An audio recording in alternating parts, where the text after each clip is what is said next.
Good afternoon and welcome to today's Planning Committee. This is not a public meeting but a meeting the public can attend. I'm Councillor Neil Wood, Chair of the Planning Committee. Before we commence, I would like to outline the domestic arrangements for the meeting. We are not expecting a fire practice today. If a fire alarm sounds, please leave the building by way of the fire exit through the doors at the rear of the chamber on my right. When you have left the chamber, proceed down the stairway and exit through the emergency exit on the ground floor. If there is anybody with mobility issues, please wait in the refuge area at the top of the stairs where the emergency evacuation lift is located and use the intercom situated to the left-hand side of the lift doors to call for assistance. The designated assembly point is in the public square in front of CAS beyond the fountain. I would like to inform members of the public and press that today's meeting will be audio-visually recorded. By entering the council chamber, you accept that you'll be recorded and your images retained and broadcast by the council on its website and on YouTube. If anyone intends to record or film any part of today's meeting, please ensure that this does not disturb the conduct of the meeting and you only focus on recording those people participating. Can you please ensure your mobile phones are switched to silent mode now, please? May I remind anyone speaking in the meeting that you will need to press the large rectangular button underneath the microphone. This will ensure you are recorded. Press again once finished speaking.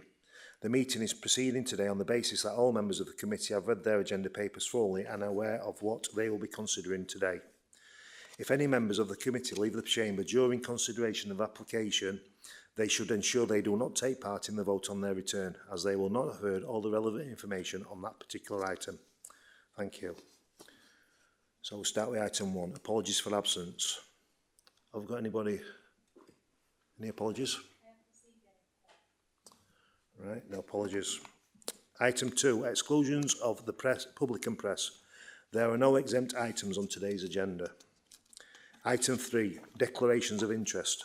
Does anyone wish to declare an interest in an item of business on today's agenda, please? I am the ward member for the children's home, but that's all I am. Item 4. Minutes of the Planning Committee meeting held on 7th of April 2026. Can the minutes be moved as a true and accurate record? Thank you. Is that seconded? Cheers. So that's agreed. Item 5, schedule applications. The application number 1 is 25/01471/FULM, erection of a mixed-use development with Class E commercial business service units at the ground floor and 11 flats, use Class C3 above with associated works including landscaping, parking and relocation of site access at land east of Exthorpe Youth Centre, Shadyside, Exthorpe, Doncaster, DM400DH. Susie Gross is the planning case officer and she will introduce us. Over to you, Susie. Thank you, Chair. So item 1 has been called into Planning Committee by Councillor Glyn Jones, Ward Member for Hexthorpe and Balby North. The application has not otherwise received significant public interest, with just one representation and objection received from members of the public in response to publicity and consultation. So the application seeks full planning permission for a 3-storey mixed-use development comprising 4 Class C units at the ground floor and 11 residential flats at the 1st and 2nd floor, together with associated parking, landscaping and relocation of the site access. The application site currently comprises a vacant piece of land at Shadyside, east of the Hexthorpe Youth Centre and south of the Doncaster Indoor Bowling Club. The site lies within a designated residential policy area, according to the local plan, in the Hexthorpe area of Doncaster, and surrounding housing comprises a mix of terrace, 2-storey houses and bungalows. Shadyside is a bus route and bends sharply just before the site, before joining Urban Road. And a footpath forms the western boundary linking Shadyside to Urban Road. The following photos just show the site and surrounding area. These are photos of the site frontage at Shadyside, taken from both directions, and you can see the existing site access point there. These are more recent photos. They show the terraced housing opposite, as well as the parking currently available on Shadyside and the site frontage there. This is the Hexthorpe Youth Centre immediately adjacent. It contains a boxing club as well as a community hub. And then the bus stop at Shadyside is just opposite the community centre there. This is the indoor bowling club right next to the application site, and this is just a grass amenity area behind the hedgerow that separates those two sites. So until recently, the site's been used as an unauthorised vehicle storage and breakers yard, which led to planning enforcement involvement. This is a photo from July 2024 showing that use.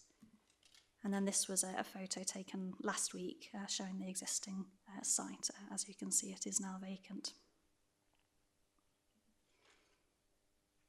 The current application follows a previously unsuccessful scheme for a similar proposal, which was dismissed at appeal in 2021. That scheme was refused on the grounds of insufficient parking and soft landscaping, and the appeal inspector found the previous scheme acceptable in terms of parking, but dismissed the appeal on the grounds of inadequate soft landscaping. And the applicant has engaged extensively with the council prior to the current application submission to try and overcome the previous reasons for refusal, and the current scheme represents a significant improvement. So to introduce the current scheme. This is the ground floor and the site layout. The proposed building is to be set back from Shadyside behind a generous area of soft landscaping, which makes up some 20% of the site area. The site access is to be relocated from its current position further along the site frontage away from the bend at Shadyside, and will provide access to a new parking area to serve the development. 19 parking spaces are proposed, which is one more than the refused scheme, including a disabled space as well as cycle parking for visitors and staff. Of these 19 spaces, 11 are for the flats and the remaining 8 are to serve staff and visitors to the commercial ground floor units. The scheme has been amended during the course of the application to remove one of the ground floor commercial units. Originally 5 were proposed, now there are 4, and that was to make space for bin and cycle storage, as well as a residence post and parcel lobby. So the final scheme includes 4 Class E units of approximately 60 to 66 square metres each, proposed as small-scale shops to serve the local community. Now, Class E covers uses such as shops, cafes, restaurants, professional services such as banks, hair salons, estate agents, as well as health clinics, offices and gyms. Quite a broad category, but generally speaking, these are uses that you might find within a town centre, but which would not prejudice residential amenity. Notably, uses such as hot food takeaways, pubs and betting shops do not fall within Class E, and so would not be able to occupy any of the proposed units without separate planning consent. Very recent further changes have also been made since the publication of the agenda pack to bring the shop frontages flush in line with the main elevation. This was to address concerns raised by consultees and a local ward member over the potential of the previously proposed inset to increase loitering and antisocial behaviour. And so amended plans have been received, and that change is noted in your briefing note. Access to the residential flats at the upper storeys is taken from the side of the building via a staircase. The flats are all 1-bedroom, 2-person units, which meet all nationally described space standards. And each flat is provided with a balcony for private external amenity. No lift is proposed due to site constraints. However, all flats otherwise internally meet M42 accessible and adaptable standards. The proposed flat roof is equipped with access hatches to allow maintenance of the elevations to be carried out from the roof in the event that access is not granted from neighbouring land due to the position of the building right up close to that boundary. Here are the proposed elevations. Materials are indicatively proposed as brick to the upper floors with concrete at the ground floor, although final details and material specifications will be subject to approval via condition. Signage shown is indicative only at this stage and will be subject to separate advertisement consent where required. And finally, here are the amended section drawings, which again show that shop frontage now flush with the main front elevation.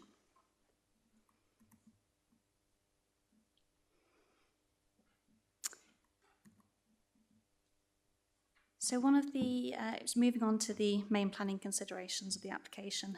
One of the key in principle considerations relates to the creation of the new shops.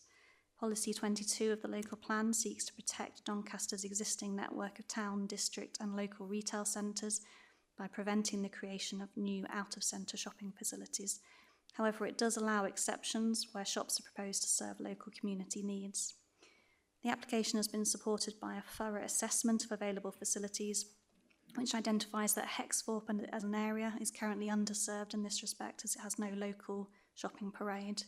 Existing provision is scattered and primarily within the eastern part of Hexthorpe, leaving residents in the western area of Hexthorpe without access to local shops within an 800-metre walking distance. And as such, the creation of a new local shopping parade will be a material benefit to local Hexthorpe residents, allowing them to access a wider range of services and facilities locally than are currently there. And condition is proposed to ensure that the units are not amalgamated into larger units and remain small scale in order to serve local needs.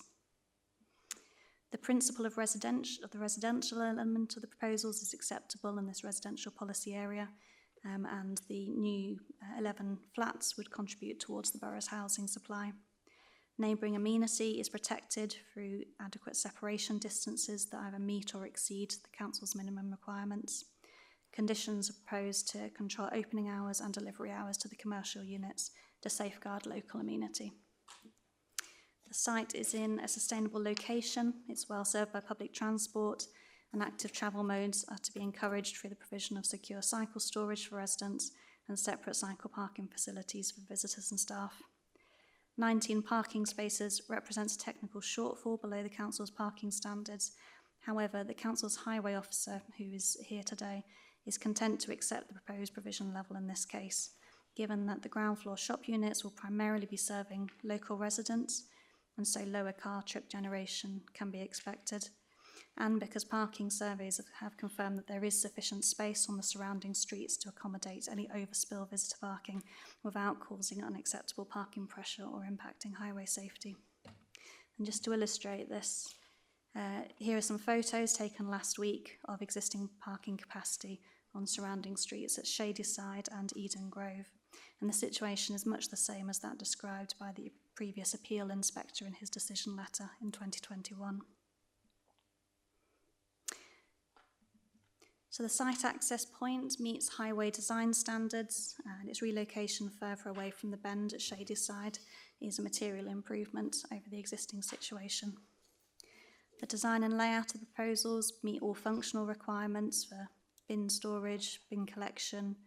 The redevelopment of this long-term vacant site will bring a material visual enhancement to the area. Recommendations from the South Yorkshire Police Consultee have been incorporated into the scheme where possible, including bringing the shop frontage flush in line with the main elevation to reduce CCTV blind spots and discourage loitering. And a new planning condition is also proposed, and please see the amendments briefing notes for this, to secure a lighting scheme recommended by the consultee. In other respects, final drainage and landscaping details will be secured via condition to ensure that the site is well drained and planning specifications are appropriate for the location and can be maintained. Ecological enhancement measures will be incorporated into the scheme via a condition, and the scheme will also deliver at least 10% biodiversity net gain. Conditions can be used to secure the necessary land contamination risk assessments and to test imported soils for contamination. So on balance, the current proposals represent a significant improvement from the previously refused application and dismissed appeal. The development will have a smaller building footprint, significantly more soft landscaping, and slightly more parking than the previous scheme. It will secure a long-term viable use for this vacant site, provide 11 new dwellings within the main urban area, contributing to the local housing supply, and deliver a local shopping parade for Hexthorpe residents in an area currently undisturbed. These are significant material benefits to the scheme. And the application is therefore recommended to members for approval, subject to the conditions listed in the main report, as well as those in the briefing note circulated today. So just a few matters to cover. First of all, we have three registered speakers We have Councillors Glyn Jones and Councillor Russ Linley, who are both ward members for Hexthorpe and Balby North, speaking in opposition. Councillor Russ Linley is actually unable to attend today, but Councillor Jones will be reading out a statement on his behalf in addition to his own 5-minute speaking slot. We also have Mr. Inan Gocek, agent for the application, who will be speaking in support of the application for up to 5 minutes. He has provided visual aids, which I'll display while he speaks. We have Andy Wiltshire, our Highways consultee, available to answer any questions that members may have. And finally, there was a number of pieces of additional information and amendments that have been noted in the briefing note that have been circulated. I've referred to those during my presentation, but just to briefly cover those.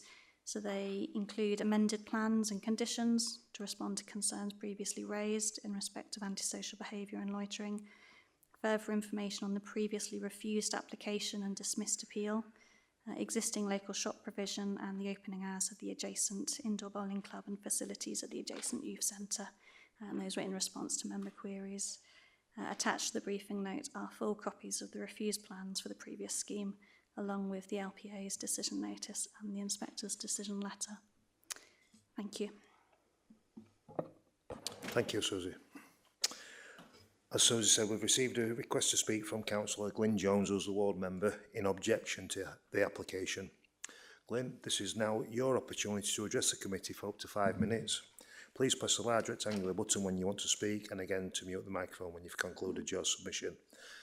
I'll give you a minute's notice when we're going to run out of time, if you'd like to commence.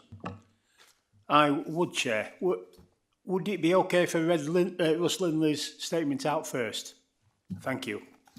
And can I say it's verbatim and it's from his perspective that he sent me this, Chair, if I may. Firstly, I would like to thank Councillor Glyn Jones for agreeing to deliver my comments to this committee whilst I am unable to attend.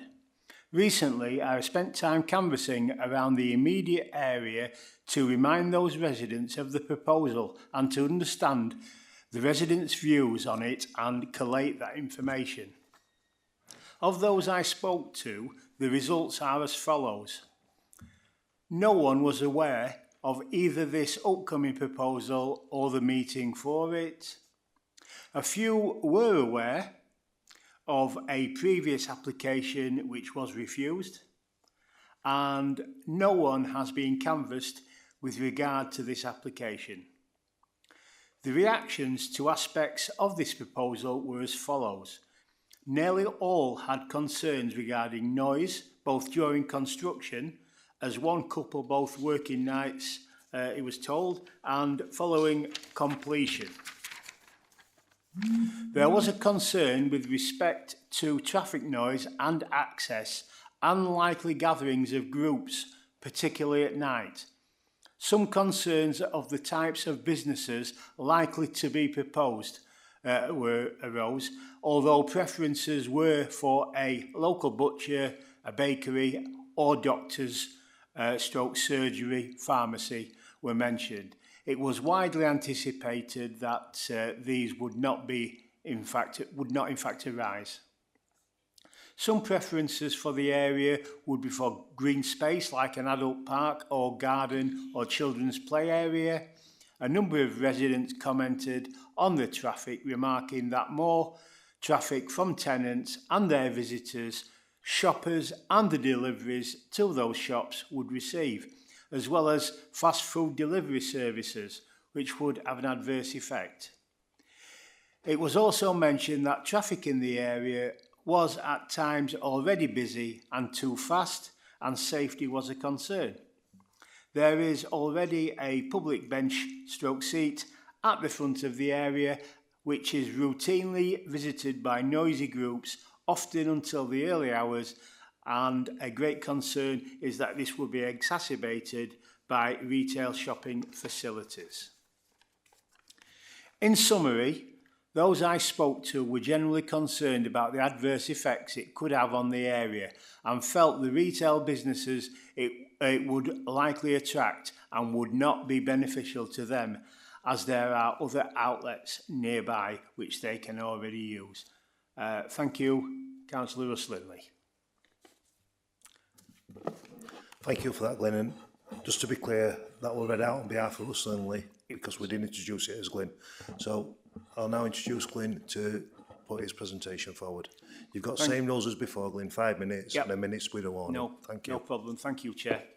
I wish to object to the proposal for the erection of the mixed-use development on Shadyside, which includes commercial businesses and 11 flats, with obviously the associated works including landscaping, parking and relocation of site access, etc.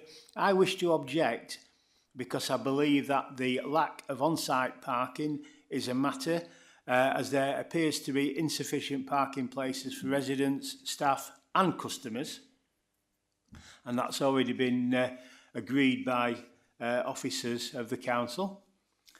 Highways issues, Shadyside is a regular bus route, and at the point prior to the proposed development there is a sharp unsighted bend that would create unsafe access and egress issues. The development will increase traffic to the area, which in itself has already increased significantly following the development of 400 to 500 properties on the Pullman Green estate, the old Bombardier site, Plant Works, which is just 50 metres away. On a previous application, there was a request for fast food outlets. I am pleased that you've said today that it doesn't feature in this, but it doesn't future-proof it going forward if an application was to come forward subsequently.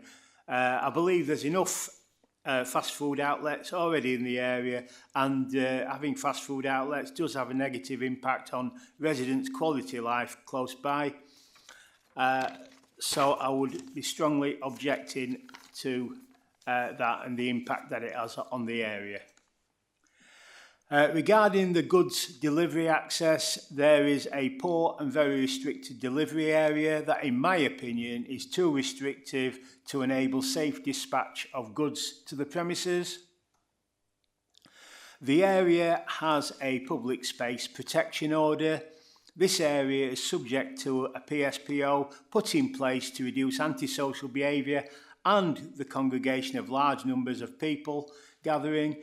This development will create another potential area of gathering and an opportunity for that, and will potentially offer another outlet for the sale of alcohol, which does add to the cumulative ASB effect overall on the area. This area still benefits from a landlord's licensing scheme. Hexthorpe was subject to the Doncaster's first landlord licensing scheme to reduce ASB in the area and still remains in situ. On-site refuge, there appears to be insufficient access and storage facilities for that. The three-storey design building will overlook existing properties, creating less privacy and more intrusiveness to those residents currently living in the vicinity. I've spoken to local residents about this application who have expressed concern about the points I have already outlined. Additionally, this was raised at the October 2025 community engagement meeting, where residents offered strong objection to this development. I have subsequently given verbal updates at CEM's community engagement meeting, as to progress of this application. For committee's clarity, I have made past objections along with two of my former ward colleagues for very good reasons, and these got turned down by the committee and the planning service nationally. Those previous objections for me personally still stand and continue today, along with my current ward colleague who has strong objections. I trust Planning Committee will take notice of both mine and my current ward colleague objections. Thank you, Chair. Thank you, Councillor Jones. So, I'll ask the committee members if you'd like to ask Councillor Jones any questions in relation to his submission. Bob? Hi, Glenn. Thanks for that. Could you just give me an insight in how far other amenities, shops, etc. are to this proposed site? The nearest other shop, I believe, which is a fast food outlet, is probably around 100 metres away. Your nearest grocery shop is probably about 125, 130 metres away from that particular site location. Steve? Yeah, Councillor Jones, I can't see you, but yeah, I know you're there. Can you, from your experience, can you tell, is there a need for more shops in this particular bit of Exthorpe? I'm not a retailer, so I couldn't comment from that perspective. However, residents, when they have spoken to me, have stated that they don't see a distinct need for new retail opportunities in that area. That's what they've said to me. So from my perspective, that's where I'm coming from on that. The other shops are available, as they say, a well-known comment. And depending where you want to go, there's probably another well-established stock shop, probably 200 metres away, up where the old Exthorpe Club, Working Men's Club previously was. So there's lots of opportunity around there for shopping if people do require that service. Thank you. That's all I need. Anyone else? Just a quick one from me. Is there any other three-storey buildings in that area? I don't believe there are as such. I don't go around looking at rooftops, so some may have an attic. But other than an attic room, there's no three-storey buildings in that area that I can recall. Right, thank you for that, Glenn. Nobody else has got any questions before I move on? Nope. We've received a request to speak from Inan Godchek. He's the agent in support of the application. This is now your opportunity to address the committee for up to 5 minutes. Please press the large rectangular button when you want to speak and press it again when you've concluded your submission. I'll give you a notice at about a minute to go so that you don't overrun the 5 minutes, okay? So if you'd like to start, it's over to you. Thank you. My name is Inan. Quick information about myself. I'm based in London, architecture designer, as well as my practice. I teach at University of Westminster. I've been working on this for 2 years, and I believe most of you know that this is the second scheme that we applied for, and the first scheme was our first discussion. And I think it's really important to look at the first one first to understand why we shaped this one. So if you don't mind showing on the screen, that I will share some visuals with you to explain how we got here. Okay, so the previous scheme, which was this one, and it was refused in 2020. And I have to say, I'm not the designer of this scheme. I took over almost last minute and I just completed it. It was designed by someone else at that time.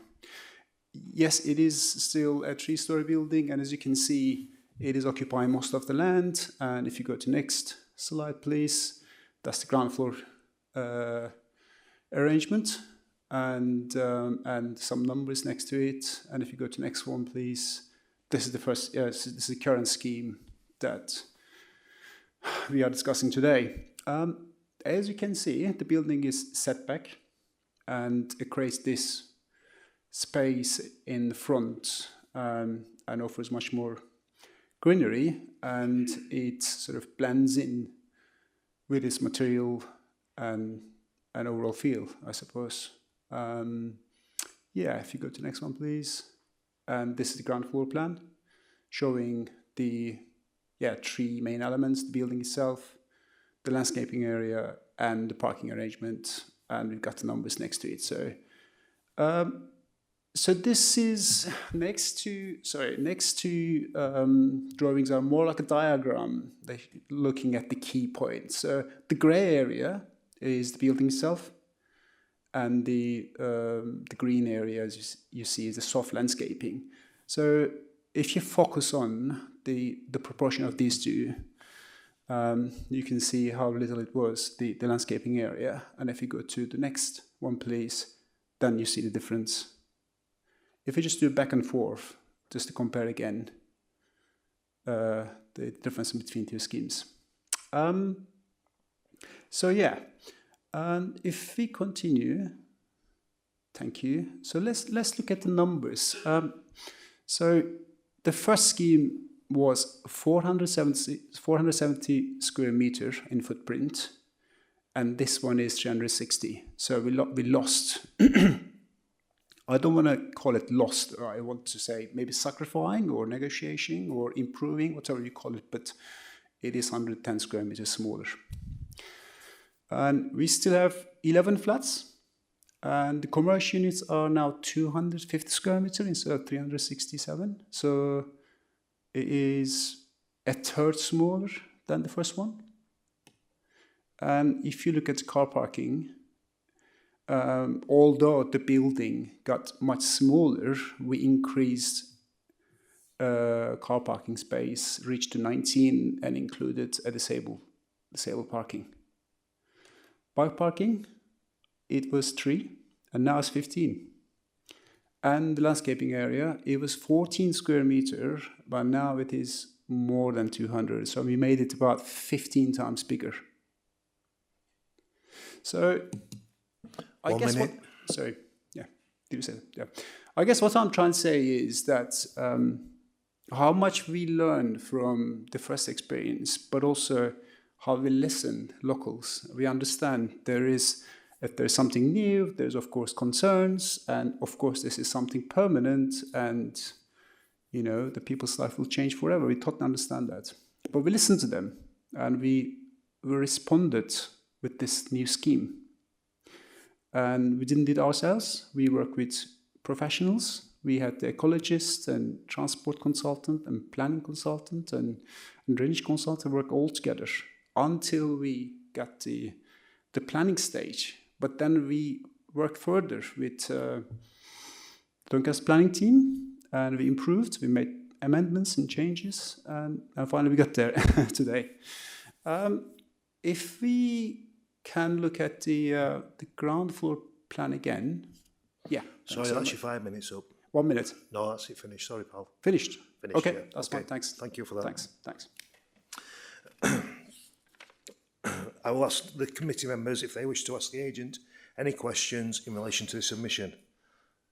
Glyn. Hey, mate.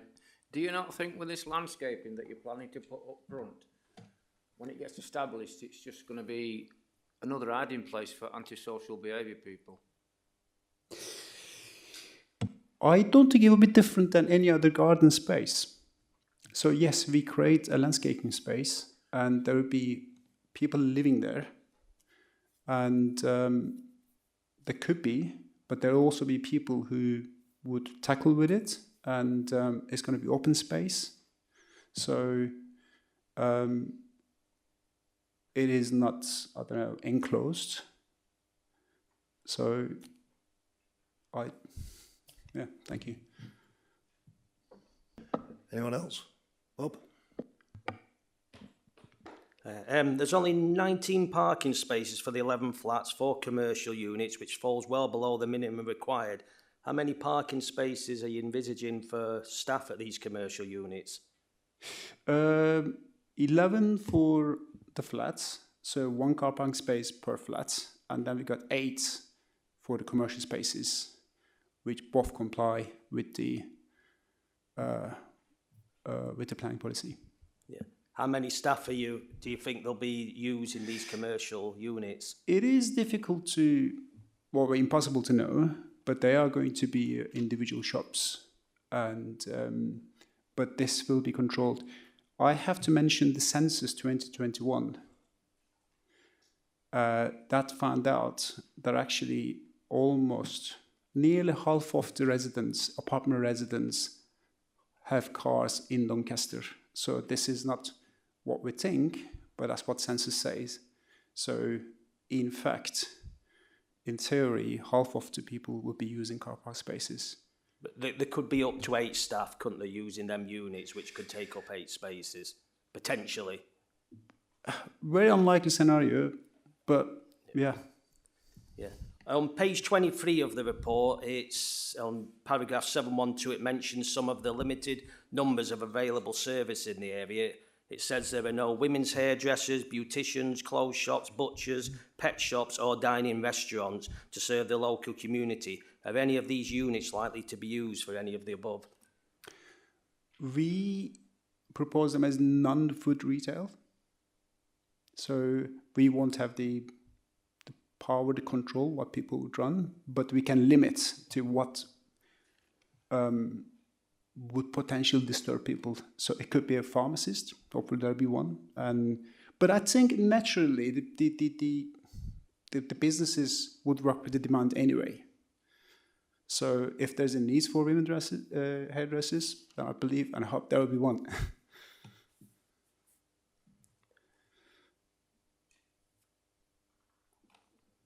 Yeah, can you turn your mic off, because camera follows mic.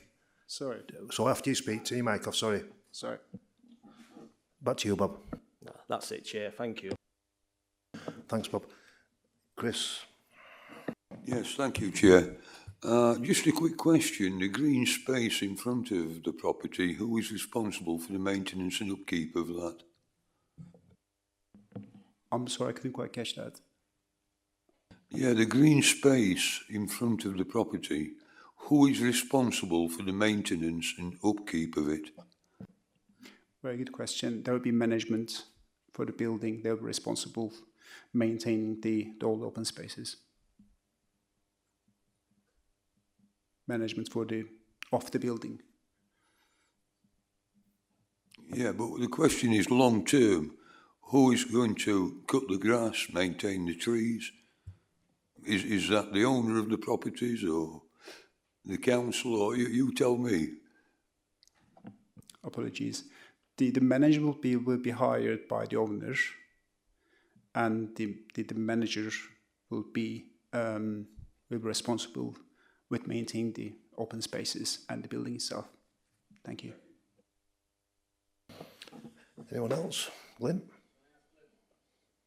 No, missed that one. Anyone else? I'll go on, Bob. Yeah, on page 26, paragraph 7.29, it talks about maintenance to the part of the building that would be tied up to the bowling alley. It talks about some sort of rope access from the roof to do the maintenance. Could you just explain a bit more about that? Thank you. So this is going to be a break block building which needs maintenance about once in 15 to 20 years' time. It could be repointing, and we engaged with a company specialist doing this without or with vertical accessing from the floor, the roof. So in 15, 20 years' time, then yes, they will be a maintenance firm reaching from the roof and maintaining. I mean, this is very common practice in densities, especially in London, and there are many companies providing this. Thank you. Anyone else? No? I've got a question for you. Why did you think 3 stories would be acceptable in an area that's mainly 2 stories, and also directly next door to a single-storey building? Thank you. There was enough space in between the land and the other buildings, so it was suitable. It could have been 4, but I think 3 is which we thought was suitable, and I think it is still modest size development, I would say. But yes, it's a contemporary building, and it's also flat roof, and which means it's only slightly higher than the surrounding buildings. But like I said, it is positioned quite a distance. Like I think it's more than 21 meters. So and it doesn't affect anyone's daylight or sunlight. Thank you. And then, are these units expecting any customers to arrive at site? And if so, where are they parking? Yes, there would be, and people coming and picking their goods and leaving. It's all in our transport report. But the car parking arrangement we provided has been found satisfactory by the highways team of the council. In the report, you can see that what they anticipate is about half of the parking spaces will be used in reality. This is anticipation based on what they found in the census 2021 based on Doncaster. But one more thing is it was in 2021, and you can imagine how much electric bikes have been in use since 2021. So personally, I'm expecting even less than that. Thank you. Bob? Yeah, just the last one for me. How many days a week are we expecting deliveries? And what's the plan for these deliveries, times, etc.? Again, it's very difficult to answer because we don't know the future businesses. But if you look at the shop's design, they actually got really narrow shop front and very large sort of rear area which can be used as a storage. And if it's a pharmacist, I would say a very small amount. And I guess the busiest would be a grocery. And this could be, from the experience I know, that would be probably once a week or maybe twice a week. So there won't be any big store, and they are about 60 square meters. So small shops with a large rear space at the rear. So I'm not expecting more than twice a week. Also, I'm really sorry, we created a delivery zone. We could have added another parking space, but we chose not to do it.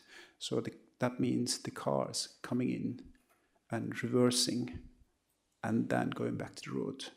So they won't be reversing to the road, which means they won't be reversing. By not reversing, they're not creating a risk. Thank you. Glenn? Oh, mate. It's been mentioned a few times about one of them might be a chemist. Do we know is one going to be a chemist? Is that for definite, or are you just guessing? I'm hoping. It's not something we can control. The only thing we can control is non-food retail. Okay. Yeah. But I'm hoping that would be one chemist there. Okay. Well, if one of them does become a chemist, you've probably got at least two cars parked there for people that work in it. Well, you've got people turning up to pick the prescriptions up, and then most chemists have delivery vans that take the prescriptions out, don't they? So that's going to be even more traffic. I don't have any experience in chemist business. I don't know But what I would say is that these shops would create, I think the people would hugely benefit from having shops there, and a contemporary building like this would increase the value of shady sites, I believe. Well done. My final comment is that as I'm looking at the aerial view of the site, and we know that the premises is going to be to the, if you like, it looks like it's going to be like northeasterly side. I can just see that there's going to be a lot of problems with traffic on Main Road there, because as much as I agree with what you're saying in principle, that the amount of parking spaces expected should cover all the residents and all the staff, I still can't see them being enough spaces there during the day for customers to visit. If it's successful, which you want these commercial units to be successful, or if they're not going to be successful units that sell to the public, then yeah, you might get away with one space. But I do have concerns of the how it's located on that corner. That's my personal, and I ain't heard anything that says that we can assure that it's not going to happen there. Chair, that might be something that you wish to direct to officers when we get to that point. Yeah, thank you. Yeah, I'm saying. So what are your overall thoughts? You're just using the census as being the driver for the parking. Well, I guess we need to look at in details, and I'm hoping that Mr. Wiltshire will be answered better than I do. But we've been working on this for about a year, and with the highway team, and answering the questions and responding to concerns by working with the transport consultant. We amended the scheme, and as it stands, they are satisfied that the site provides enough parking. That's all I can say. Thank you. I think we're all done, aren't we? Right. Do you want to add anything, Emma, on this? Chair, yes, thank you. There's a bit of stuff to cover there, if I may, and I'm just going to take them in the order that they were discussed by the speakers, if that's okay. So firstly, just to clarify, there was a question raised about whether or not residents were duly notified of the application. The councillor mentioning that when they door knocked, there wasn't a lot of knowledge about the application having been submitted. So we're required to publicise applications in accordance with the legislation, which is what we did in this case, and a summary of what we did in this respect is contained at paragraph 5.1 at page 18 of your papers. So we met all our requirements in respect of notifying people of the application. There was mention around concerns that construction period would cause noise and disturbance to existing residents. We're proposing a construction management plan be dealt with by condition 5, which is set out at page 41 of your papers. There was mention of some residents preferring the land to be used for a park. We have to assess the scheme on the basis that it's been submitted to us rather than what other preferences might be in the local area, and we have to assess that on the basis of the established planning policy and all other material considerations. There was some discussion around fast food delivery vehicles and the potential for fast food outlets in the future. So as Susie said in her presentation, the use class E doesn't cover fast food takeaways. So if any were proposed in any of the units going forward, if permission were granted, then that would need its own application that would be assessed in light of the relevant policy considerations at the time it came to us. So that isn't something we can take into account today. There was a lot of conversation around highway safety and parking, and obviously we have Andy Edwards here today to answer any detailed questions. But what I would just highlight to members is that the previous inspector, in dismissing the appeal a couple of years ago, did not uphold the ground of refusal around highway safety and parking. The conclusion was that the arrangements at that time were acceptable. If we were to seek to try to refuse planning permission for this scheme on that basis, then at an appeal I'm certain we would be found to be unreasonable in doing so. So we can have the conversation and Andy can offer the technical advice, but do have that previous appeal decision in your minds as we go through. There was some question around whether the site was suitable for a 3-storey building.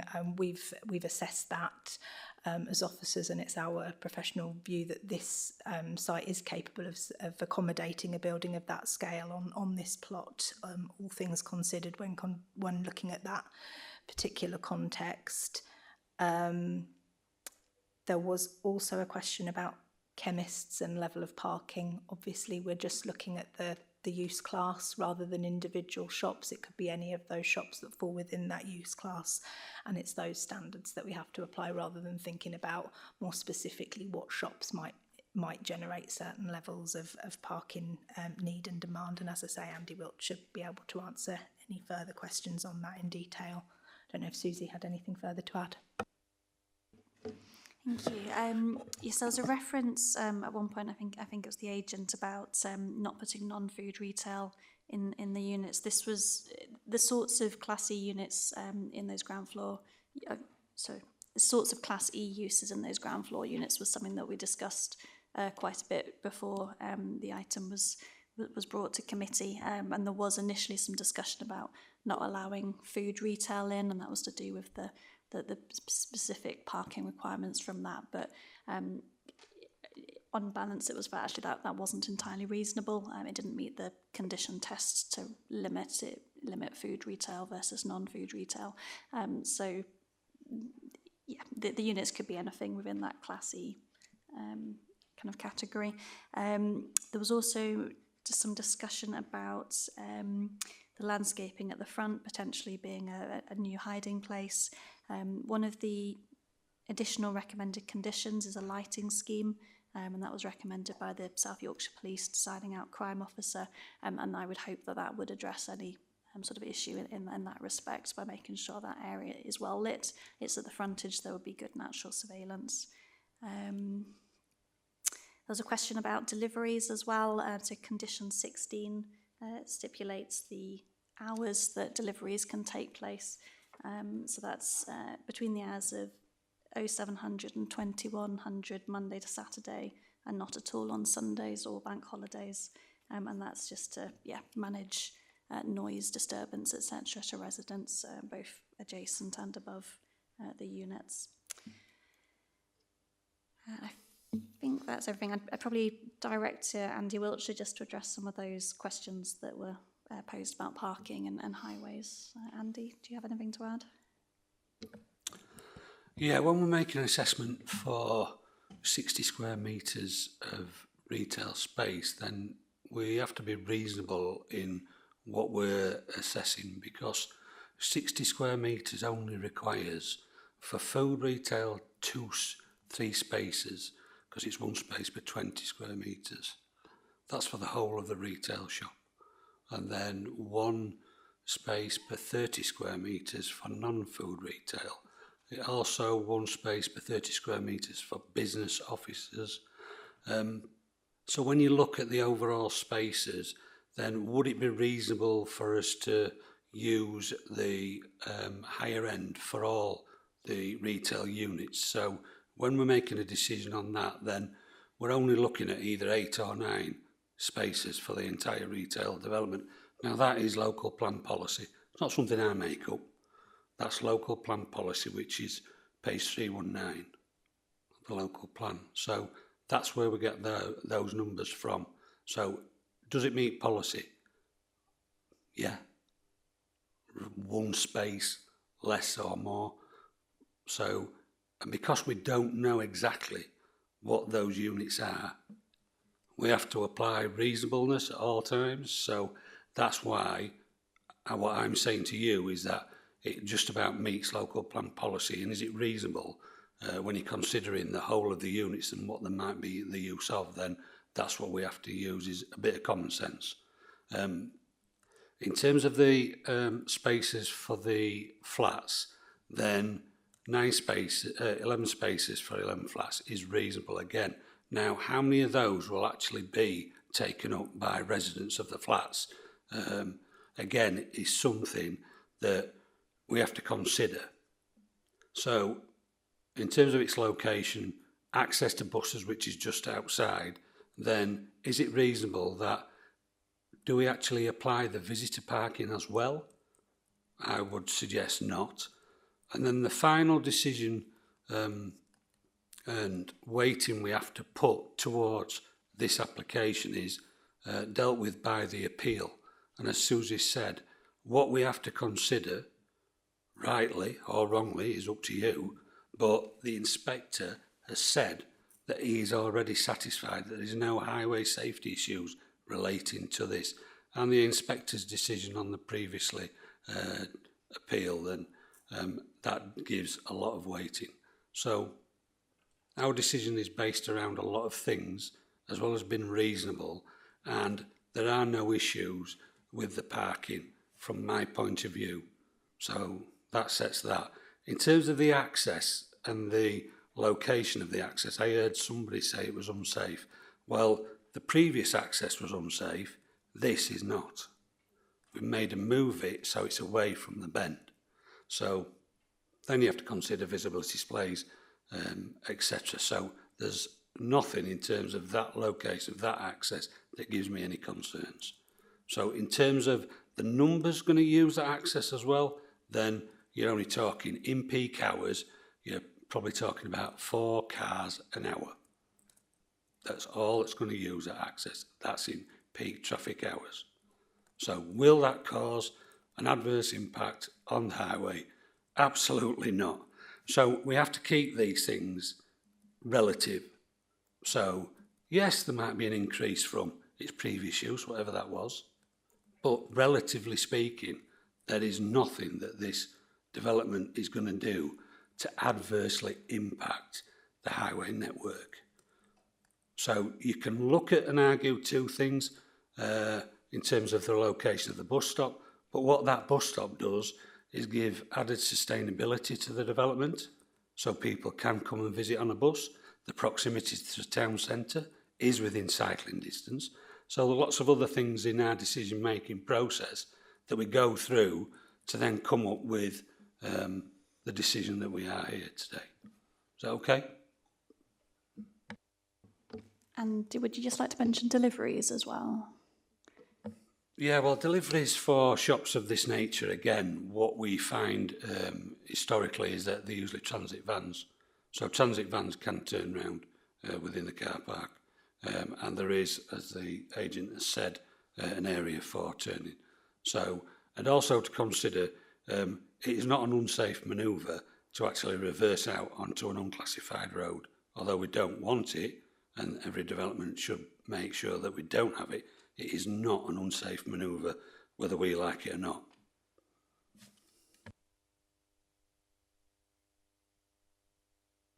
Is that all done, officers? Yep. Would the committee like to ask any questions? Bob? Yeah, highways, it boggles my mind, it really does. On page 14, paragraph 4.5, it does say that according to the council's parking standards at Appendix 6, the total parking needed for the development still falls short of the minimum required 28 spaces. So I'm just trying to get my head around it. I think where I was coming from was worst case scenario. You've just got to remember I do 1,000 applications a year. So remembering my thought process is sometimes reasonably difficult. So if I use worst case scenario, then we would be short. But when I spoke to Susie in relation to the Class E details, then it was probably an unreasonable stance for me to take at that time. And plus we've been through reiterations as well. So through that process, as you all know, when we revise things, then we don't necessarily look at everything again. It's just purely the numbers. So, yeah, in my opinion, we are reasonably okay. And also, there was less parking for the appeal. Remember, there's one less space than what was looked at in the appeal, which again, we have to consider and put weight into. So would it pass another appeal if it went? I would suggest not on highway grounds. Anyone else?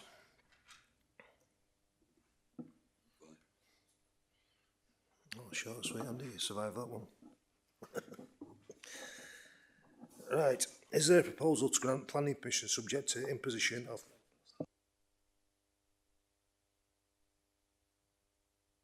That was our debate, weren't it? Are we all finished? No more for officers? Yep. Right, is there a proposal to grant planning permission subject to imposition of planning conditions? We've got a proposer. Anybody second it? Glenn seconds it. I'll move to the vote. Please indicate by raising your hand for planning permission. 3.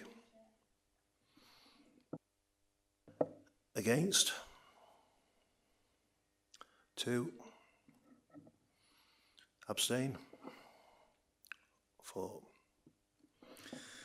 So, planning permission has been granted for application number 25/01471/FULM.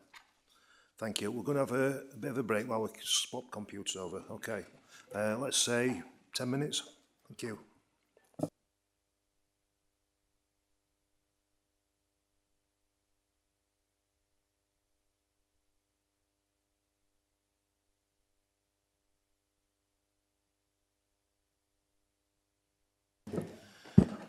Welcome back, everybody.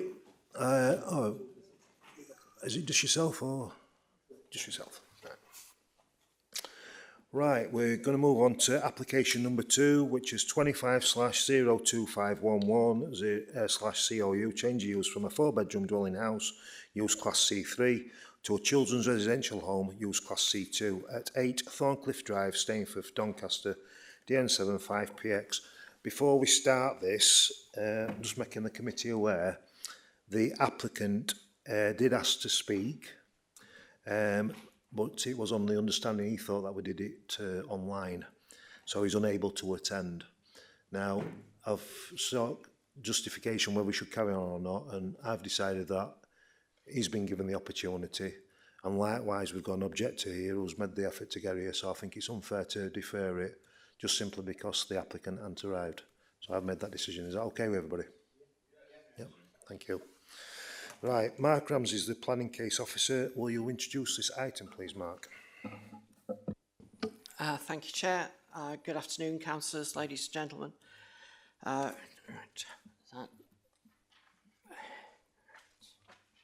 Okay, this application is the change of use of a detached 4-bedroom house on the Kingsway development at Stainforth from a dwelling to a children's residential home. The house is at 8 Thorncliffe Drive. The application is being presented to committee due to the number of representations made about the proposal.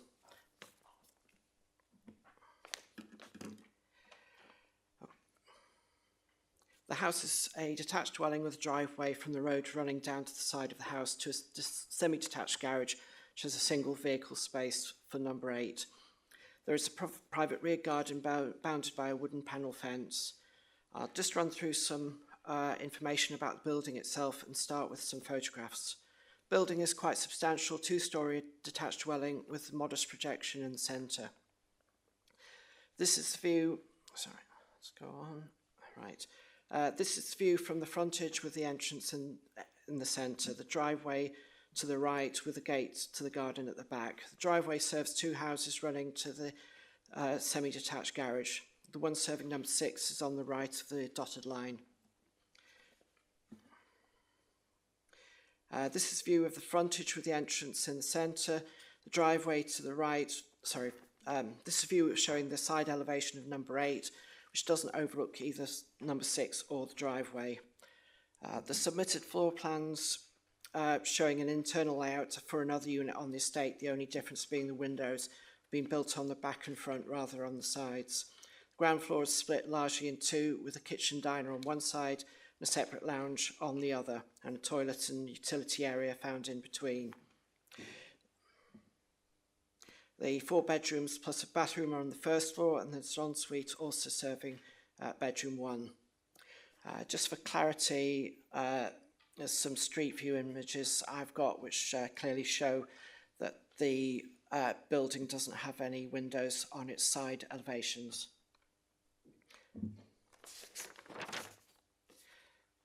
Right. There are objections received in response to the publicity of the application that include concerns regarding noise disturbance from children displaying challenging behaviours, an increase in crime levels and antisocial behaviour. It's not that it wasn't a safe and suitable environment for vulnerable children. The proposal would result in an increase in vehicle movements. Lack of parking available on the estate to accommodate the proposed use, the house being too small to house children safely, and whether the location has been assessed for its suitability. Other matters raised in representations that are not material include claims regarding covenants on the building that restrict commercial use and impact on house prices. The key principles behind such change are that the building is in a residential policy as designated by the local plan, and as such a principle for the change of use from C3 to C2 children's care home use is acceptable within a residential policy area. So to break this down a little bit, in terms of residential amenity, there will be no more than 3 children residing at the property, and with the number of staff caring for them, the use would operate in a similar manner to a typical dwelling house of a similar size. Each child would have their own room, and in terms of standards for bathroom provision, exceed the minimum level set by the 2015 Children's Home Regulations. The internal living space and private garden space is therefore appropriate for the proposed use. Property will comprise all the necessary facilities for residential living with an outdoor area at the rear, enclosed by wood panel fencing, and the applicant has committed to a policy that controls the use of outdoor area at antisocial times to avoid increased levels of noise and disturbance. Level of vehicle movements will remain at a low level and not dissimilar to that of a typical family dwelling. The Environmental Health Officer raised no significant concerns, and the applicants proposed adopting a noise policy restricting the use of outside areas. The noise and activity associated with the proposal, the amenity impact on neighbouring residents would not be demonstrably different or harmful than that of a typical residential dwelling house. While there's a linear driveway that runs from the road down the side of the house to a semi-detached garage, which has space for 3 vehicles parked behind each other, while the proposed use would not technically comply with the adopted parking standards in terms of cars lined up behind each other, the applicants committed to a transport policy to encourage staff to find other ways to arrive at site and will also take out insurance so that staff can drive each other's cars. The scale of the use remains minor, and the number of vehicle movements and parking level will be comparable to how the building would be used if it was being used as a family home. Proposal is that 2 staff are present during the day and an on-call manager available as and when required, and a waking member of staff overnight. Where additional vehicles may accumulate at the property due to shift changes, the effective period will be short and on limited occasions across the day. Premises will be staffed at all times with at least 1 waking staff working overnight, ensuring there's a supervisory presence. The South Yorkshire Police Architectural Liaison Officer has been consulted and has not raised an objection. The area is identified as having a higher average incidence of vehicle crime and burglary, but not particularly at this location. It's not therefore considered to pose an increased risk to the operation and safety of the proposed children's home. Police have requested that the building be secured by various measures, including industry standard doors and locks, security cameras and external lighting. It's proposed that this is required by a condition before the building is brought into use. These measures, combined with a level of staff supervision, would not increase the fear of crime in the area. The Planning Authority determines whether the building is to be allowed to change its use. Should permission be granted, there are other bodies that have oversight of its operation, including the authorities that commission the operator to take care of any children. The operator will need to be registered with Ofsted, who will also carry out inspections. Given the consideration made on balance, the application to convert the building to a children's home is considered acceptable and is recommended for the grant of planning permission, subject to the conditions in the report. So there's a number of pre-committee amendments. To note, the plan's condition that was in the draft report no longer refers to the floor plan. However, it's not proposed to make any alterations to the building, so it's not strictly required. There's an objector registered to speak, Mrs. Brenda Locker, and she will speak in opposition for 5 minutes. As mentioned by Chair, the applicants intended to speak, but were under the impression that it would be available online, so that they are not here to speak. And also Andy Wiltshire is available for questions in regards to highways matters.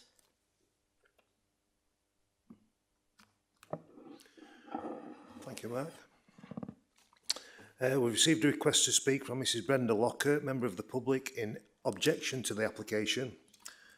Ms. Locker, this is now your opportunity to speak.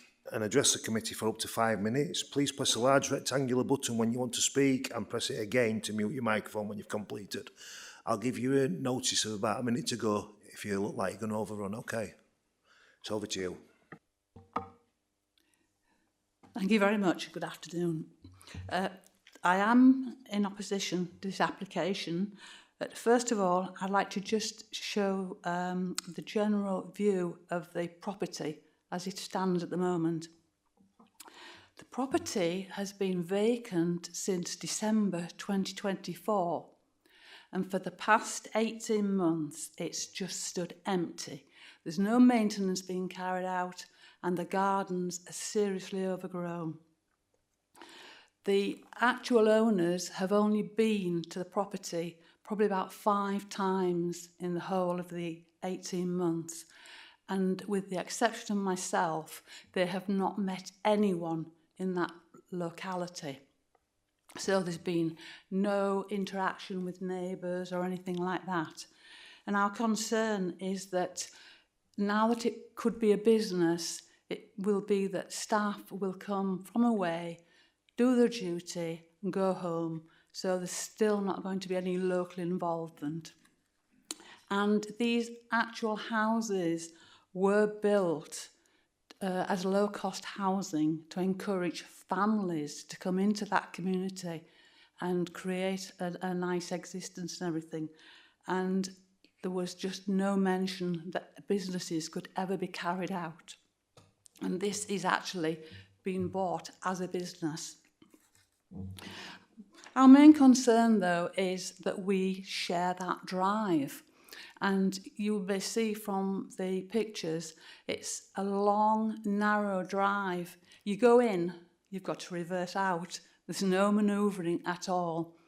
And they're saying that there can be at least 3 cars down that drive. So we're going to have them lining up, and then someone wants to be out. So they've all got to move. Or certainly some of them have got to move. And we have been used to that, yes, because of neighbours and things. But these are gravel drives, so you can appreciate how noisy it is. And then you're going to get this chopping and changing. And, you know, we just feel that we're just going to get extra noise. On the pictures, you'll see that there's our house wall and then their garden fence. That house wall of ours is actually our lounge. So we hear people driving up and down every time. We'll always hear it, and we aren't going to be able to avoid that, even though we accept that if people do come and live there, there will be a certain amount of noise. But we just feel that it's going to be more irregular and certainly more, louder.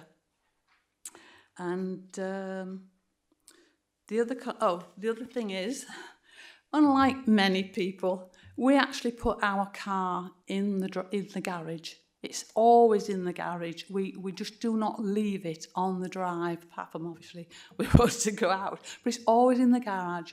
So if you look at the image, it does give the impression that because there's 2 garages and a driveway, it looks as though that driveway belongs to the detached house.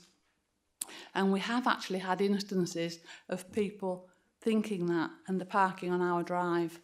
And we also are concerned that if this goes ahead, the staff from number 8 will start to learn that because our driveway is clear, they can get in and out easily instead of having to swap around. And with regard to extra parking, there's no other parking available around. There's no provision being made. One more minute. Thank you. It is purely on-street parking, so any excess parking by vehicles will have to be parked in front of people's houses. And I do know the vast majority of objectors to this, which I think there's about 15 objections or something. Most of them are from our area, and we all feel the same. We have a nice quiet street, and we just think that could well end with a lot more traffic. Thanks very much for listening. Thank you. Would any of the committee members like to speak to Ms Locker? Bob? Yeah, just one quick question. On the reversing out of your drives, so what was the situation before when you had neighbours living in the property? I don't quite understand. Well, they only had 2 cars. They had 2 cars, and invariably, one was at work or one would let the other one out. But it was just a couple of cars, or even one of them would just park on the road in front of their house. That hasn't been an issue before. It's just the fact that, they're saying they get at least 3 cars on that drive, and we're just concerned that they will all nudge up and could get more. So what you mentioned before, so there is off-road parking then, if they parked on the road before? No, it's not. Well, it depends what you call off-road park. I mean, it's just literally the street. So people, our houses are only, some of them only have a driveway that will take 1 car. So some of them already have their second car parked on the road, and that is all there is.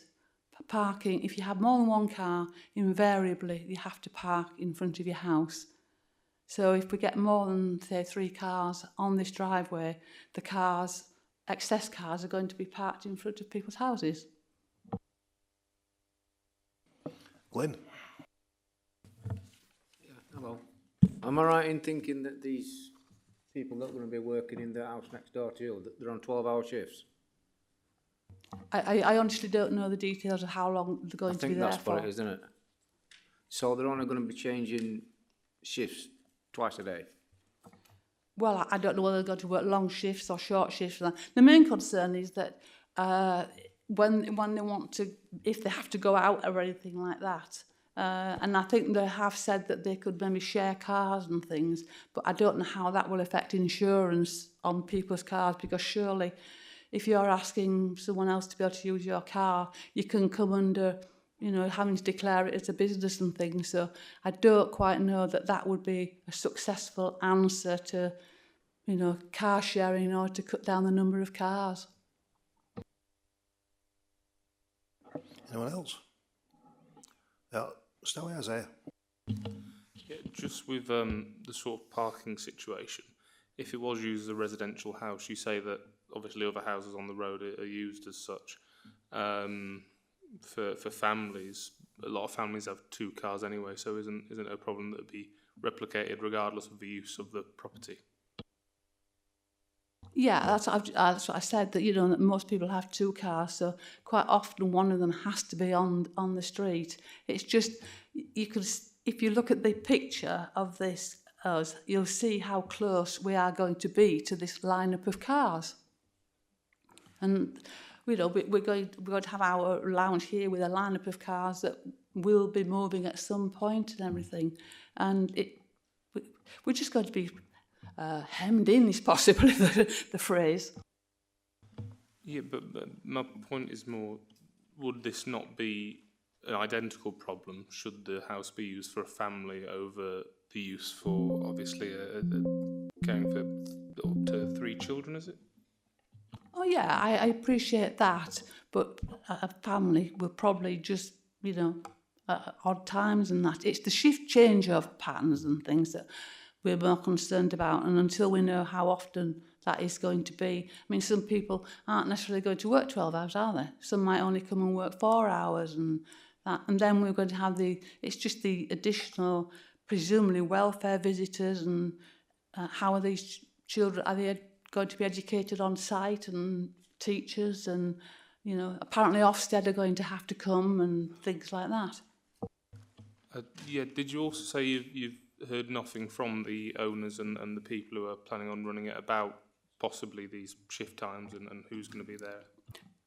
We have met the lady concerned, whose name is on the application. We have spoken to her twice in 18 months, and we spoke to her last September, and her message to us when we were talking to her is that it wasn't the right time for the family to come and move up from south, wherever they are. because of the children's education situation, and that they weren't certain what they were going to do, whether they're going to let the house or just wait until it was time for them to move. And then suddenly, at the end of January, completely out of the blue, we got this planning application. So, you know, to say we were quite annoyed, simply because we felt that they had not been polite enough to even come and mention it to us. So it was just rather a shock. So that's the communication we've had. I think I've spoken to her twice. And I say, asking around, I think I am the only person who had dealings with. Just for clarity, I've asked Mark to put the screen onto the parking. So you can see there it's a shared drive. I'm looking at Miss Locker as we're looking at it, the one on the right hand side is your property and the one to the left hand side's your neighbours. And you're saying the neighbours has got a gravel drive. All the drives around there are gravel, yes. So you can imagine, you know, crunch, crunch, crunch as cars pull up and everything, yes.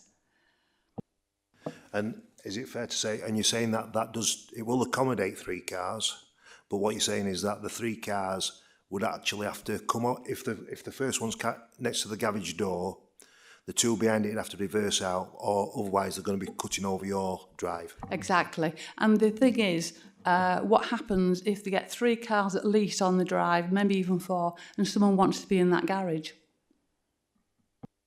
Okay, that was just for committee to be able to see what you're talking about. Dave, you're next. Thank you, Chair. The paperwork we received, I'm just struggling to see. On the internals, I see there's a bath shown, but is there a shower in that premise as well to give sufficient? I'm sort of questioning basically, is it sufficient Dave, just facilities? one second, Dave. We're talking to Mr. Locker at the moment. What you're talking about there, we'll talk to officers, but this is just purely on the objector, yeah? It's his first meeting, so we're just training everybody up. Cheers, Dave. Anybody else got anything? Right, thank you for that. Right, we've received a request, as we said before. Unfortunately, they thought they were doing it online, so we're going to have to forget about that. Bob? That's a question that what made them think it was just online? What sort of contact is there with the applicants? Because obviously now we can't ask. Thank you. Yes, so they would have received a letter notifying them of the planning committee meeting and the arrangements, so they were aware that it was, well, we advised them that it was here today in person, so I can't speak for why they thought it was online instead, I'm afraid. Yeah. And just further to that, they were given the option to still send in the brief to Mark and he would have read it out on their behalf. And they actually said they'd rather defer it than do that, so unfortunately, given an option and it never happened. Is anybody else? Steve? It's just, I mean, going through notes, I find it, I mean... Steve, can I just stop? I'm just purely making the fact that they weren't available. Is it still about the applicant, yeah? Yeah, what about the applicant, yeah. And going through notes, when you're looking at, I mean, these are Doncaster kids, but a lot of the things that they're looking at all seem to be online. Everything from there through the way that children will be put to them is an online application. Everything seems to be online, and it just concerns me slightly. That's just me. It just concerns me. So obviously that we're just talking about purely applicant. We haven't gone into debate yet. Okay. Right. I will now ask the committee members. Do you want to speak to... Oh, sorry, officers, have you got anything that you want to clarify first? No. Right, committee members, do you want to go to town on the officers? Dave? Thank you, Chair. I apologise for my outburst earlier, being the new boy. No, if I look here at the floor plans here, I'll just question, it's very difficult to see clearly whether there's sufficient facilities for this type of proposal. I see we've got a bath shown in there, but is there a secondary shower anywhere within that building? That's one question. I mean, the bath can double up as a shower. The ensuite that serves bedroom 1 has its own shower. So in terms of that, it does meet the minimum standards for, in regards to the relevant legislation. Thank you for that. And I have a secondary question, if I may. Just one sec, Dave. Emma's just going to expand on that as well. Just doing mic off. Thank you, Chair. Just very briefly, just to remind committee that what we're dealing with here, and we've mentioned it in the pre-committee amendments as well, is the use of the building. So the floor plans that we've got here show how the building could be facilitating the use that's being proposed, but there are, as Mark said, separate regimes that will make sure that those internal arrangements meet the minimum requirements to have it used as a children's home. But we are dealing with the use of the building rather than necessarily all of the specifics of those internal arrangements that you see on the indicative floor plan. Thank you. Thank you for on that one. Can I just now refer, if I may please, to page 52, item 5.3. In there, in 5.3, it says there, it says a covenant on the house stating no business premises at this address. Now, any clarity on that one, whether there's a covenant, whether it's possible or not possible, with a covenant or no covenant available to see? Sorry, no. Covenants on land aren't material planning considerations, so whether or not there is one on the building or not is not something we're able to take into consideration at all in our decision. So it would be a private matter for the parties to take up amongst themselves, I'm afraid, but it's not something that we can consider as part of our decision-making process. Thank you for the clarity on that one. Thank you. Bob? Yeah, I don't know where I aim this one now, because obviously with me office space, you know what I'm like with that. I mean, office space for confidential files, shift handovers, private meetings with social workers, parents, etc.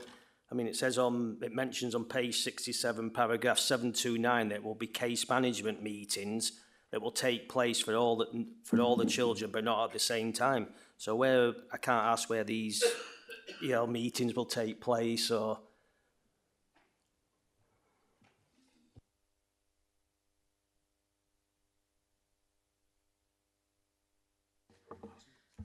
Councillor Anderson, I believe that the information we have on the papers is all we can give you in terms of how the use will operate in those respects. So there'll be requirements for those internal spaces to meet the standards of Ofsted and so on, separately to any of our requirements, but we haven't got any more of that information than what we've got in the papers for you, I'm afraid. I appreciate that, but there's no mention of, office spaces or anything, is there? So and that's why I wanted to, yeah. Anyone else? Jed? Yeah, just Andy, parking on the street, would that cause any problems? Could you see there be any problems there with us parking there? Unfortunately, I don't have a crystal ball. So what we do is look at the local plan, and the parking requirements are set out in Mark's pack, that it's one space per 2 staff. So whether you factor up the half a space, up or down, it'd be either 2 spaces or 1 space for the staff only, which, along with the mitigation in terms of the company policy relating to insurance and moving of cars, then is something that we would have to consider. Now, as I said, tandem parking is not usually business use, but if they have a company policy that says all cars shall be available to be used by staff, then that's fine. If nobody's got a driving licence, then they're not going to come in a car. So putting a few little circles around certain things, then I'm happy that probably 1 or 2 cars is the most in terms of staff. Now then consider 4-bedroomed house. Teenagers nowadays unfortunately can't afford to move out. You could have the situation, worst case, yeah, you could have 5 cars at the house, worst case. Been reasonable, 3 cars will probably be more the likely situation. So when we're considering what the potential use of a residential compared to this of a business and a child home, then is there a lot of difference? Is there such an adverse effect on the highway that will mean that it is grounds for refusal? I'll also take you to the case of a children's home 500 metres away, where the appeal was upheld in relation to parking in the same area. So we have to be, again, put weight into any appeal decisions. So that's why, in my opinion, 3 staff, that's all there's going to be, is 1 or 2 cars, and then potential 1 visitor, that's all we're looking at. Then, is it such an adverse effect on the highway? I only look at that. That's what my job is to do. So, no, there is no adverse effect. Steve, you were next. Yeah, thanks, Chair. Personally, I'm left with something of a dilemma with the fact that the applicant's not attending. There were a number of questions that I had thrown up when I read the papers, and one of them was the lack of any kind of office space for interviews and keeping documents and whatever. It doesn't seem to exist. That I would wanted to ask a question about that. One of the other questions was, knowing from experience about the arguments that can ensue with shared drives about preventing encroachment on this lady's drive, I wanted to ask that question. I wanted to ask a question about additional parking. What sort of additional parking could they expect, visitors, social workers, etc.? And I wanted to ask where, knowing Stainforth, knowing the area, where these children would be coming from, rather than putting kids from outside the area into an area where they might have a problem. I wanted to ask all these questions, and possibly others, but the applicants aren't here to ask them. Puts me in a quandary. And I know just how much these places are needed, which again puts me in another frame of mind that what do I do? And I think that the applicant not turning up has put us all at a disadvantage. Emma, can you add up to that? Councillor Plater, I might be able to help you with some of the questions that you would have otherwise posed to the applicant. So the question around the lack of office space, I appreciate that that's a concern that we've talked about in the past at Planning Committee on other schemes for children's homes. What I would just say is that there's nothing from a planning perspective that requires them to provide certain internal spaces through the grant of a permission. So there may well be requirements through Ofsted and other regulatory requirements that certain spaces are provided, but nothing in planning policy that would require them to have a designated office space. And similarly, there's nothing from a planning perspective that would require the children to be from the local area. So we've talked in the past about whether or not through a new local plan, if there's evidence to suggest that that might be something that we could require through a policy, then that's something to pick up through the local plan process. But at this point in time, there isn't a policy that would enable us to require that to be a condition of any planning permission. And in terms of the encroachment onto the neighbouring driveway, that's ultimately a private matter between the parties if that were to occur, I'm afraid. If we were to grant planning permission today, we could add an informative to make clear to the applicants that they would need to take all reasonable steps to make sure that didn't happen. But that's as far as we could go in terms of the planning decision. But I hope that helps. I mean, if I I'd could be just happy add, with that. sorry, just quickly add to that. I mean, the house itself offers 4 bedrooms. There's only ever going to be 3 children occupying it. So obviously there is another room that can be used for those sorts of matters. And as Emma said, would be down to other regulators to ensure that that is carried out properly in terms of, security of information, the operators would be responsible under data protection rules and GDPR and so on. So, but from our point of view, they provide asking us to, convert a 4-bedroom house to accommodate 3 children. Then how they manage the space is largely up to them, and to satisfy the people that commission them to look after the children, that they will do it in the right and proper way, and the same with Ofsted. Is that you done, Steve? You happy with that? Steve? There's too many Steves, aren't there? I'm uncomfortable with this because the reason is that we're not able to get answers to questions, and if we weren't to grant this, I'm sure there would be massive grounds for appeal because of not giving them the ability to speak. But we're not getting the answers that we want because the applicant's not here. So it's just, I think personally that we need to postpone it. Sorry, Chair, but that's my feeling. Well, before we postpone it, we'll finish debate off, because I ain't had my bit to say yet. But I agree with what you're saying in principle.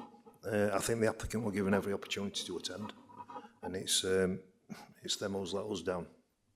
So don't think that we've let them down, because we've given them every opportunity.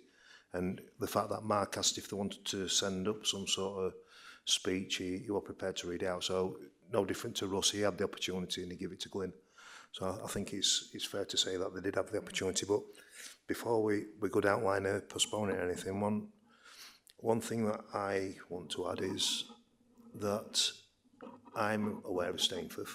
I'm the ward member for Stainforth, like I said to you before, and I was looking for children's services. They're not here, unfortunately, because I've got questions for them. But one of the things I do know is that there's problems in Stainforth with antisocial behaviour with kids.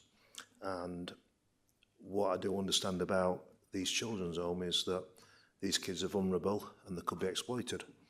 Now, according to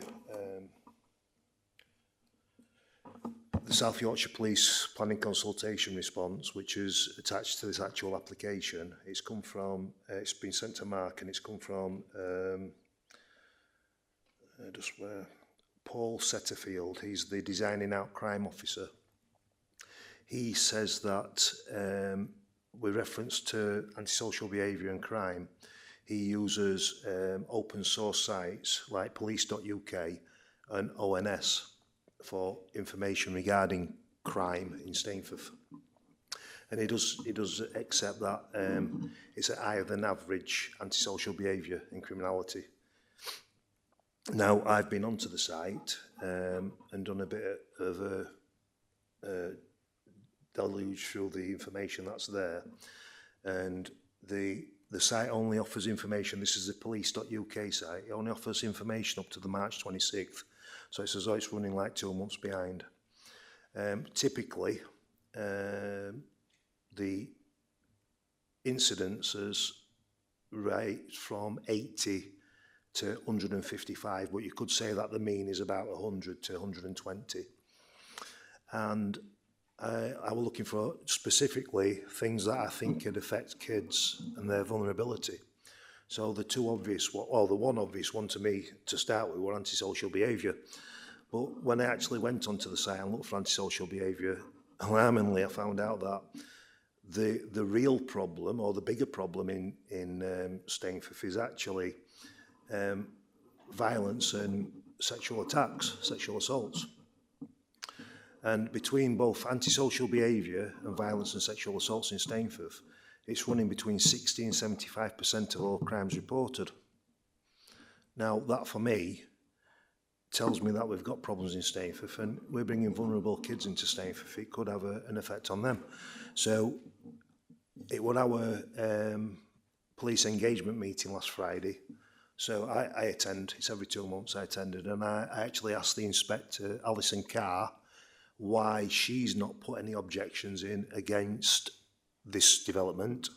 And she did actually check her emails and she said, I have objected. She objected to this plan. She actually spoke about Paul and said that that's the person who she responded to, said that she's clearly objected against it for the exact same reasons as what I've just put towards the committee now. So before we refer it, I think that should be took into consideration. I'm looking for officers. Has anybody got anything that they want to clarify on that, what I've just said, and whether it's relevant or not? Thanks very much, Chair. Yes, so we get our consultation response from the dedicated officer, which at the moment is, as you say, Paul Settlefield. He's the police architectural liaison officer, and from what you've described, it sounds like he collates responses internally and then sends our consultation response, and that forms part of our assessment, as it has done in this case. So what we can do separately to this application is pick up with the police how we get those consultation responses and what we need them to be saying. So if there is a concern internally within the organisation and that they've had those conversations, having those overt objections relayed to us would be helpful as part of that assessment. We have the advice given in the consultation response, and that's set out in the papers, and that's led to the conditions that we're proposing in this case, but more broadly we can take that away as officers and speak to those consultees, Chair. Now you've heard that. Has anybody else got what they want to add? So just to clarify, they did object to this one, yeah. I spoke to Alison Carr, that's the Doncaster East inspector who's responsible for police engagement, Friday evening 6 till 7 o'clock, and she checked her emails and said that she specifically replied to this this guy Paul Setterfield and said that she objected to it on the grounds of the problems that are in Stainforth. And if we just want to add to that, I don't know how many members have got Doncaster Free Press Facebook page. You'll be delighted to have seen some kids in Barnby Dun robbing a Tesco van and running off with bottles of milk and all sorts of things. It was great fun for them. What weren't very exciting for me, well, as you read through conversation, it said, surely these kids are from Stainforth. Now, a conversation like that tells you that there's a lot of people, not just in Stainforth, but all over Doncaster, that think that kids from Stainforth are bad kids. I'm not saying for 1 minute that they're all bad, but we do know that we've got problems in Stainforth, and I'd hate to think that our kids are going to be training other vulnerable kids in what the way of the future is, and that's why I brought this up. Steve? I just want to say, well said, mate. That's it. I mean, I grew up there. You know how it works, and bang on, pal. Jed? Yeah, I agree with Steve, with the applicant not being here. Questions can't be put to him. We can't make a decision without questions being answered. That's all I want to say on that.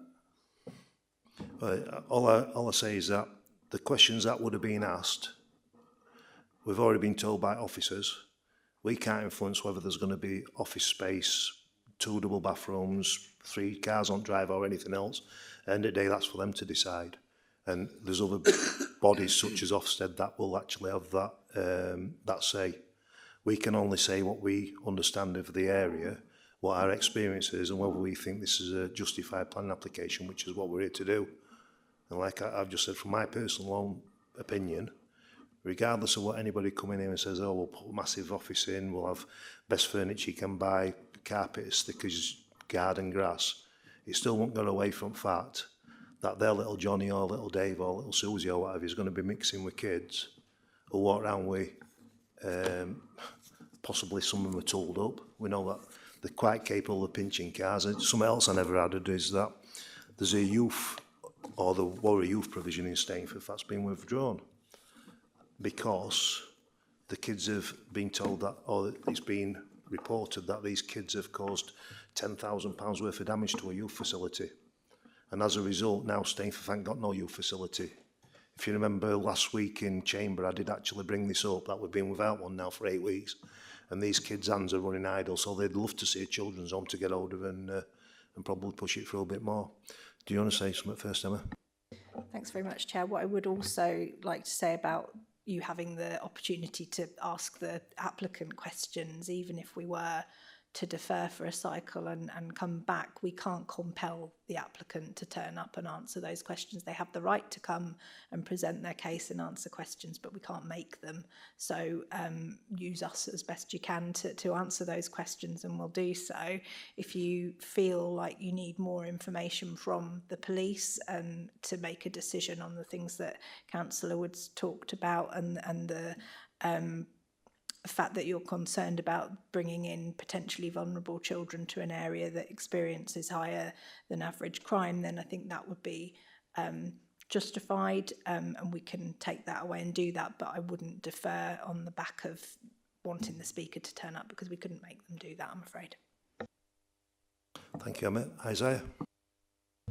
Yes, Chair, I was just going to say I agree with you, although it would be helpful to be able to ask questions to the applicant. It doesn't really change any of the material facts of this planning application. Bob? Yeah, just going on what I've just heard now then, so I'm sorry, I'm going to go back to the office spaces. One of the questions we wanted to ask, of all the crime that you've mentioned, where are the confidential files going to be kept? If there's no office, you know, they can't just be left lying around or in the front room or in a bedroom. So... Well, that were one of the issues as well with the youth centre, that it runs alongside Smilers. So the first job of the youth leader was to make sure that all the doors are locked, to make sure they didn't get in and looked at the confidential. And believe me, these kids must be able to pick locks, because she has caught them in them offices before now. And bearing in mind that the information in there is definitely vulnerable people in Smilers group. So some of these kids, one kid I recall, he returned keys back to his youth leader and says, "It's because I like you, I never pinch your car." And she'll tell you the same herself. So like I say, I might be bullying it up, but it's true. Isaiah? Yeah, can I just get clarification whether that's a material planning matter or whether that's a non-material? Where the office would be and how the confidential papers would be dealt with. No, I'm afraid not. We couldn't require them to provide that information to us through the planning application. As I've said previously, there would be separate regimes that would make sure that all of that was carried out in the way that was required to meet, as Mark said earlier, data protection legislation, all of the things that needed to be adhered to, but not something for the planning decision ultimately. So while they might show a floor plan with an office and you can assume that that's where those papers might go, wouldn't be for us to ultimately determine. That would be for those other regimes to make sure that was undertaken correctly. Thank you. It's Chris first. Yep. Yeah, for Emma. Emma, with the facts that Neil's provided for us, even though they are not in the planning pack, are we in order treating them as material planning matters? The crime statistics, Councillor Kidger, that were mentioned. Say again? The crime statistics. The information I've just given. Yeah, the information that Neil's given us regarding the crime figures for antisocial behaviour and sexual assaults and what have you, even though they're not in the pack, can we count them as material facts in this planning application? Thank you, Councillor Kidger. Yes, they're publicly available statistics that you're able to look at, and clearly the police do that as part of their responses to us when they're commenting on planning applications. So it's evidence that you're able to take into account in your decision making. I don't know if Michael wants to add anything specifically to that. Yeah, I think it's firstly more generally, it might help everybody if I just repeat the test that obviously members of the planning committee need to apply in order to decide this application. So it's under section 38.6 of the Planning and Compulsory Purchase Act 2004. So the determination must be made in accordance with the plan unless material considerations indicate otherwise. Now, obviously, issues of crime, safety, they are material considerations.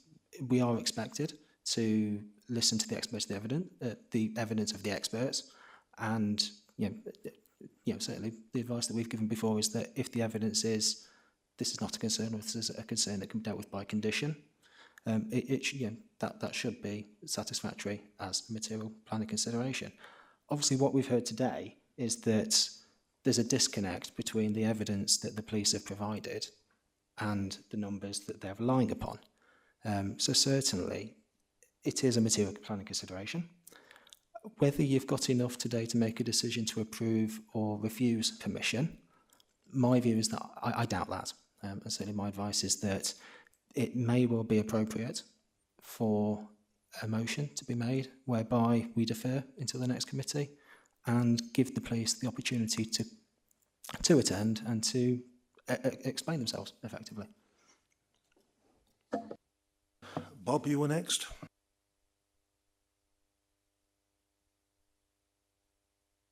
Do it, Mike, then. Yeah, I'm not going to ask the question but just listening to that, I think it'd be a good idea to defer, get the police here, the applicant here, so we can ask the questions. I think that, to me, that's the way forward. I don't know what everyone else thinks. Steve, you wanted? Yeah, I mean, I would go with a proposal that we defer this until we get the information we require from the police, with the proviso that we can invite the applicant to come and speak to us if he, she, they decide they want to, but maybe make it clear to them that there is an area or a number of areas that we're unclear about. If we can do that, if that's appropriate, Emma. Absolutely. When we report back to committee, the same people will be notified of the meeting in the same way we've done today, so they'll have the opportunity. And as I've said already, we can't compel them or the police to come to the meeting, but we can certainly take those points away and get that additional information to help you make your decision. I mean, from my point of view, I'll just add to that what's been said in this meeting, you've got every opportunity to come back and just double check what's been said to get your own peace of mind. I've referred directly to police.uk website for the crime statistics. There is other, like I said, ONS, but ONS it were more of a countrywide feedback, and it never really got the detail of the postcode, which I didn't use the postcode, I used Stainforth as a bin, because it don't matter whereabouts you live, crime follows you. It's in the address, it's you that makes the crime. And if you're from Stainforth or any other place for that matter, it's going to be where you take the crime. And currently, either everybody comes to Stainforth to commit crime, or the people in Stainforth who we're talking about are the ones that are committing crime. But either Stainforth at this moment in time, in my opinion, is somewhere that we need to make sure that vulnerable kids aren't placed. So what I'll do then, based on what the committee said, do we vote? Sorry, Michael.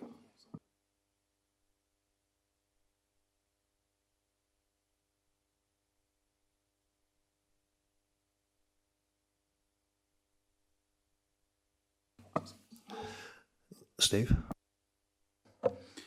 Can I propose that we defer this meeting to give police and other people time to have, well, I'm sure other people can use better words than me, but, you know, the incentive. Yeah. So just to confirm, your proposal is to defer to the next committee to give police time to attend so that their evidence can be properly examined and questioned. Okay. Seconder?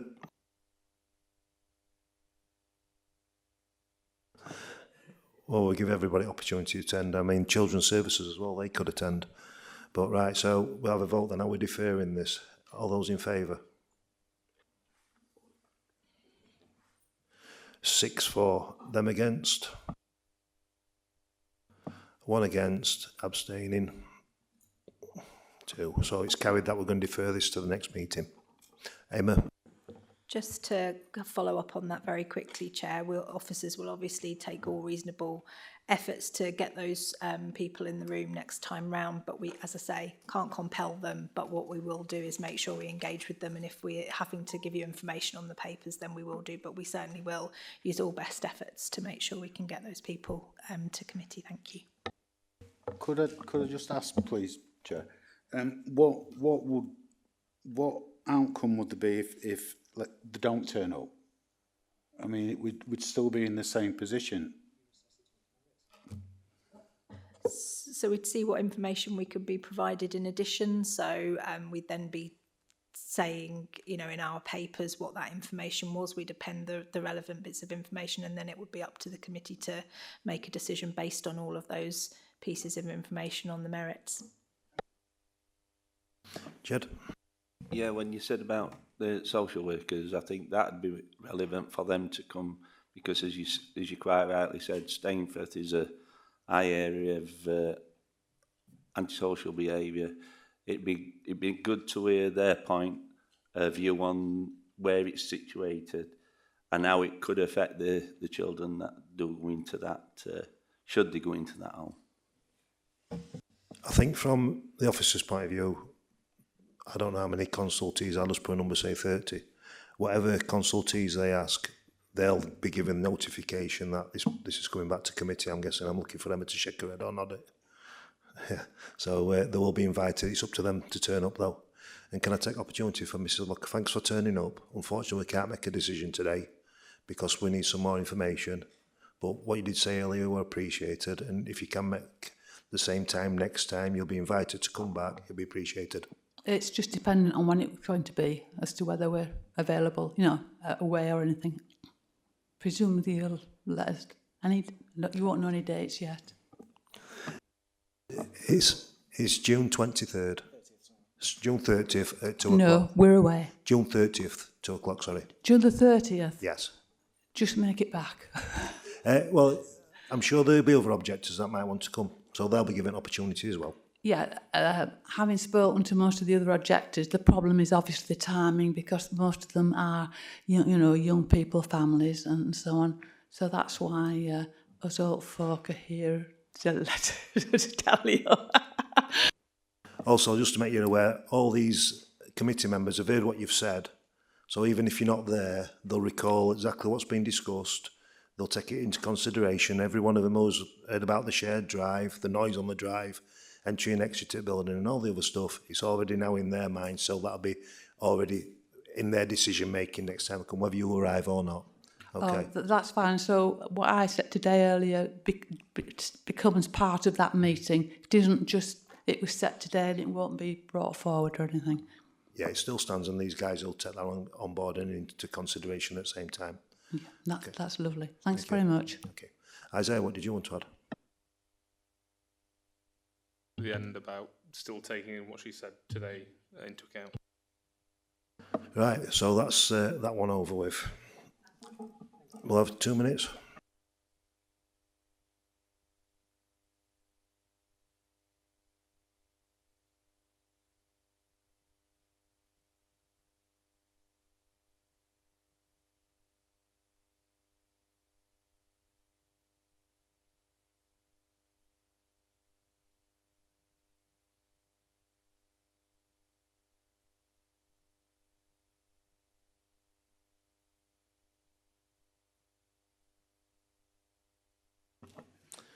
Right, item number 6, appeal decisions. The report is for information only. Does any member wish to speak on this item? No. Emma, did you have something to say on this? Very briefly, Chair, it starts from page 75 in your papers if you were trying to find it.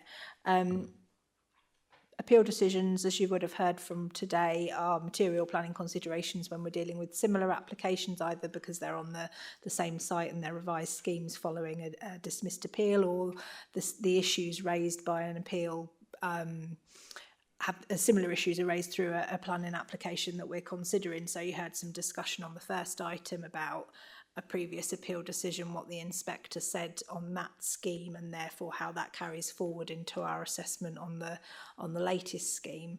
All I was going to say on this item, Chair, was that we've have a really good success rate in dismissed appeals. All of the appeals we're reporting to you this time round are dismissed, but what we do is very carefully pore over what the inspectors are saying to us each time, taking forward any lessons learned, regardless of whether we get the decision we want or not. So do take the time to read those and digest them, and if you have any questions, obviously do come to us and ask. Thank you.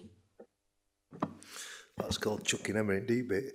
Item 7, Planning Enforcement Quality Report. This is what she did want to talk about. Sorry. It's for information only. Does any member wish to speak on this item? So, Emma, I think you wanted to talk about the stats on this one, didn't you? Chair, so we've been reporting the Planning Enforcement Quarterly Report for some time, certainly prior to me joining the authority. We have enforcement officers here with us today, so if you've got any particular questions about any of the cases that have been reported, then do ask. The matter I was intending to flag up with you is whether or not this quarterly report is still providing the information that you need as planning committee members, whether or not you need additional or different information as part of that. I'm not going to put you on the spot and make you tell me individually now what you'd prefer to see, if anything, but do feedback to us if there is information within the report that you would prefer to see, or even if it's presented differently or whatever, then do tell us, because we want to make sure it's a meaningful report and that it's doing what you need it to do. Other than that, any questions on any of the specifics, please do ask.